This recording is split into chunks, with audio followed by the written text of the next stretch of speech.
Hello everyone.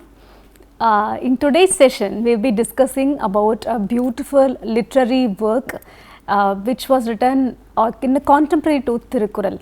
It is called NaladiYaar. And NaladiYaar is a very interesting piece of work, and this is a collection of verses, around 400 verses, and each of these verses are having 4 lines each. And the beauty of this wonderful work of literature is that this has been compiled by several authors, and many of whom we have no idea who wrote. The authorship is not known, but they are a compilation of many Jain monks. And there is an interesting anecdote about how this work of NaladiYaar has come into play. And this happened a couple of hundreds of years ago, when there was a great famine in the northern part of India, and several Jain monks had moved and gotten their support from a Pandya king in Madurai. And the Pandyan king was very hospitable and then welcomed them with open arms, and then gave them all kinds of privileges, and then welcomed them, and then gave them recourse, and then they stayed for a couple of years in Madurai, where they learnt Tamil, where their literary acumen in Tamil improved over many years. And after several years, the famine which they escaped from had gone off, and it was very safe for them to go back. And they went and requested the Pandyan king that now can we leave? We want your permission to leave the country because they are going back to our homeland.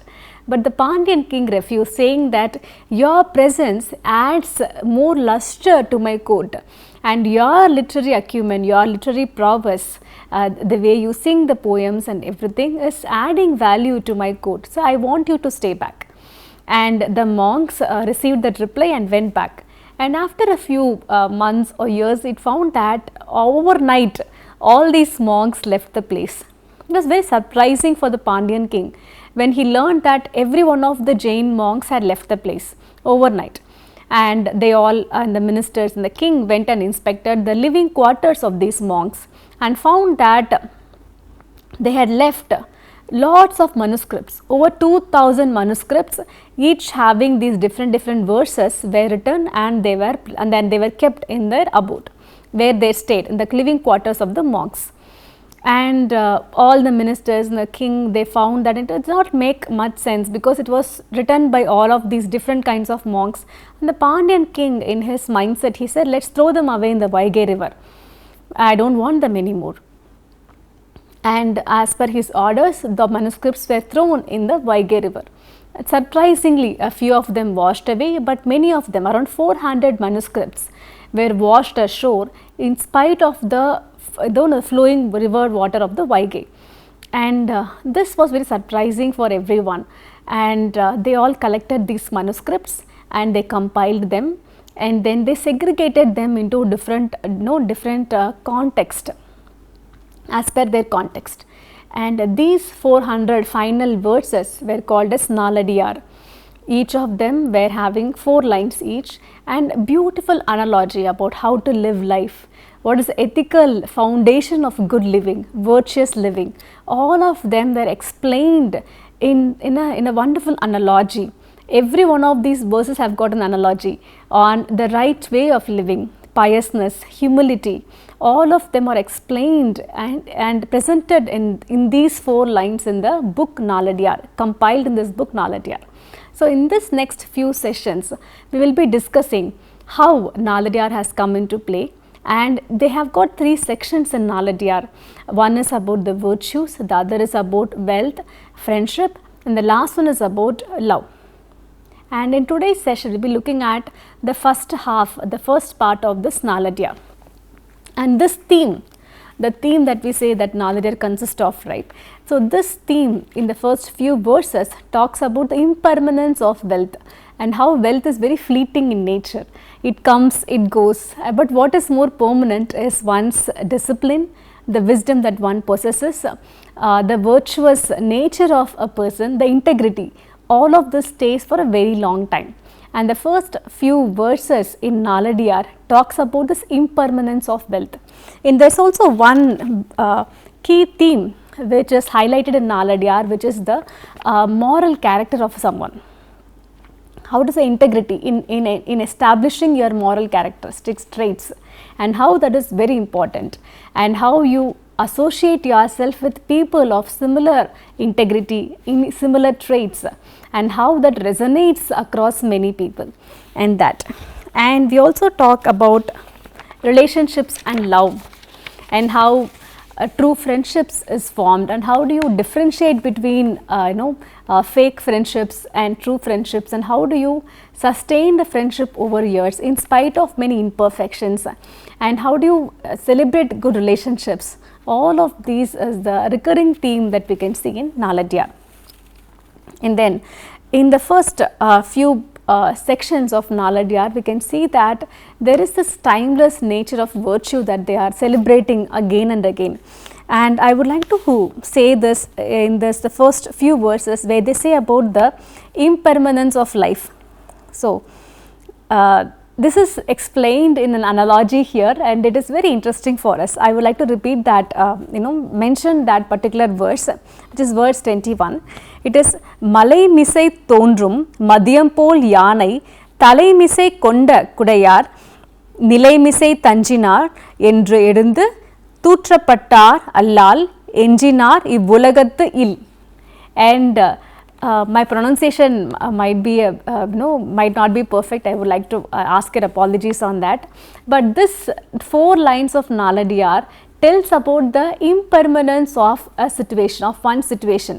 So in this verse it tells that how mighty emperor, king sits on an elephant with a beautiful white umbrella, under a beautiful white umbrella.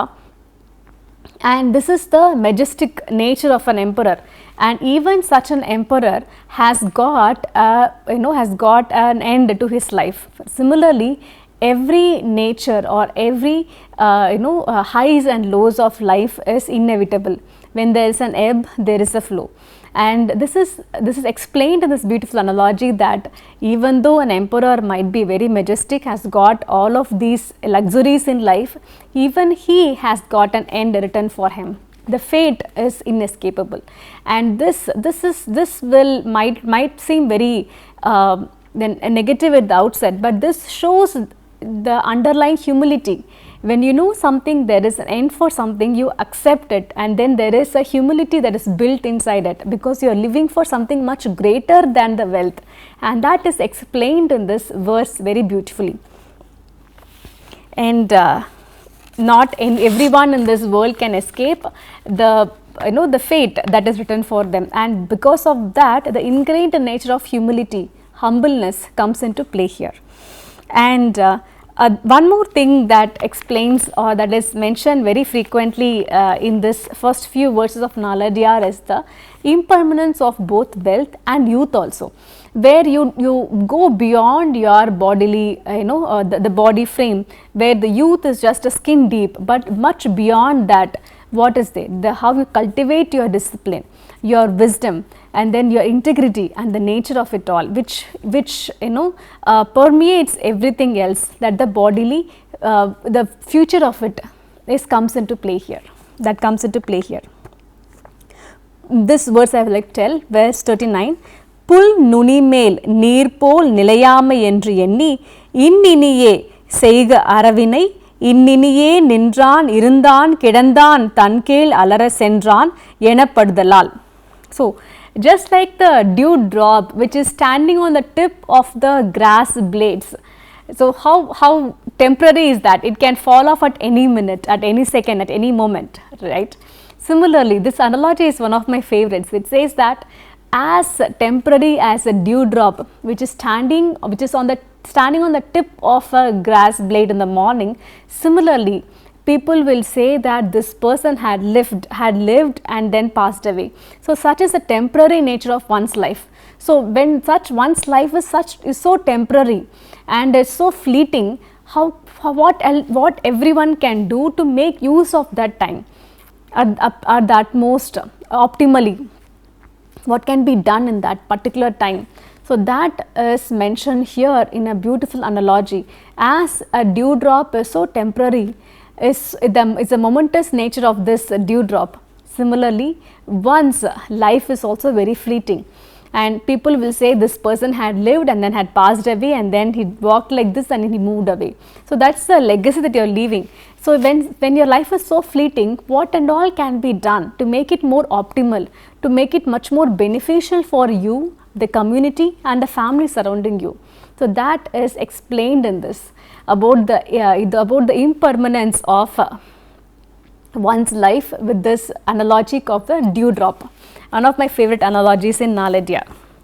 And one more I would like to explain here, which is about how the deeper contemplations of life that truly last, and how we have got virtue. Everyone talks about, even in Tirukural we have got many kurals, expounding and then praising the value of virtue. In NaladiYaar also, the power of virtue is underlined again and again and again, and where they mention that we can have many characteristics, we can have many traits, but without the discipline, the focus of a virtuous life, which you have to follow again and again, irrespective of how wealthy you are, irrespective of how poor you are, irrespective of which stance in life do you have, irrespective of where do you stand in life. In spite of all these challenges, the environment you have grown up in, if you are leading a life which is virtuous, sharing your food, sharing your wealth, being chaste, being charitable, all of this are given the utmost importance in NaladiYaar. And I would like to say this verse which tells about the god of death, and this he has been mentioned a couple of times in NaladiYaar, which says that everything has an end, and when you know that there is an end, then you will appreciate the present moment even more. And when you appreciate the present life even more, then how much can you give to others to make it much more nourishing? How you can celebrate the present moment, and that's a kind of celebration is what is, we can take away from NaladiYaar, where we talk about the impermanence of wealth, the impermanence of youth, the impermanence of life, but in spite of all of this impermanence, what is in the present? The celebration of the present moment, that is highlighted in NaladiYaar.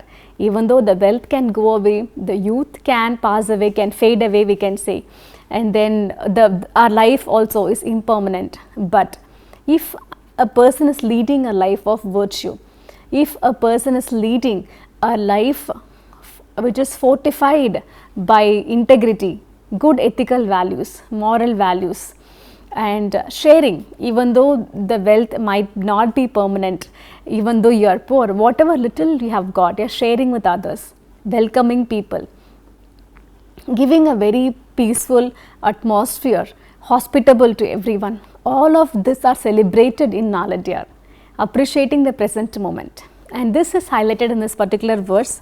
This is verse 36, where they talk about the enduring power of inner values. இன்றுகொள் அன்றுகொள் என்றுகொள் எண்ணாது பின்றையே நின்றது கூற்றம் என்று எண்ணி ஒருவுமின் தீயவை ஒல்லும் வகையால் மறுவுமின் மாண்டார் அறம். This is telling about how, instead of thinking like, will I pass away today, when will the god of death come and take me away, is it today, is it tomorrow, is it when? Instead of thinking about that, imagine that the god of death is always with you. It's impermanent, it can happen any moment. So when you know that it can happen any moment, then how do you follow your virtues? How do you celebrate them? And that kind of celebration is what is highlighted here. Accept that it is always there and keep doing good deeds, and how good deeds will always permanent, and it celebrates life. And that kind of permanency in the virtuous deeds is what is mentioned in the first few verses of NaladiYaar. When we talk about the impermanence, the illusion of status, when we talk about wealth, right, when the king, even though the king is very majestic, comes on an elephant who has got this beautiful, sits under a beautiful white umbrella on top of this majestic elephant, even he has got an end written for him. Similarly, the status, the wealth is all an illusion, That is mentioned here in NaladiYaar. Everything is an impermanence, and when this status of impermanence is akin to illusion, and when it is all viewed as illusion, then it is detachment, and that detachment is what is celebrated here. The more virtuous you are, the more detached you are from this materialistic wealth. And when we compare to the present generation, how the verse of NaladiYaar, of all of these three states that we discuss now, the three contexts of the impermanence, the illusion of status, the illusion of wealth, and then the moral greatness, all of them can be applied to the present generation also. How literary work which is thousands of years old can still be highly relevant is truly a miracle. And then the power of Tamil literature, Tamil Sangam literature, how is that still relevant? Even now we cannot, instead of going after wealth, instead of going after materialistic possessions, we have to take a pause, take a step back and appreciate the present moment, how everything is temporary. If that attitude is celebrated, taking a step back, taking this detached outlook towards wealth, a detached mindset towards material possessions, will make us appreciate the present moment even more. And how instead of going after I think external gratification, if we go for inner satisfaction, the moral strength, always doing what is right, having our inner moral compass, we say, right, compass we say. And that inner compass, moral compass is what is being stressed by NaladiYaar, these verses in NaladiYaar. What may. The last verse that I mentioned, right, Indrukol, and then I like to repeat that verse because it's one of my favorites. Indrukol, Andrukol, Endrukol Ennadu, Pindraye Nindrathu Kutram Endru Enni, Oruvumin, Thiyavai Ollum Vagayal, Maruvumin Mandar Aram. And that is the underlying phrases that we have to discuss here in NaladiYaar. The first few verses where we discussed on the impermanence of wealth, impermanence of status, impermanence of the youth, but underlying all of them is the celebration of the present life, celebration of the present moment, where we talk about everything can be temporary, but now this moment is what is more important to me, and in this moment I will follow my moral values, this moment I will follow my virtues, in this moment I will be courteous, I will be generous, I will be charitable, and I will do the good deeds in spite of all the impermanence which is happening around me. And that is the greatness of NaladiYaar, because it is still relevant in today's generation of instant gratification. And with this, I would like to end my session today. And the next session we will be discussing many more verses from NaladiYaar and how they are still relevant in today's millennial generation. Thank you.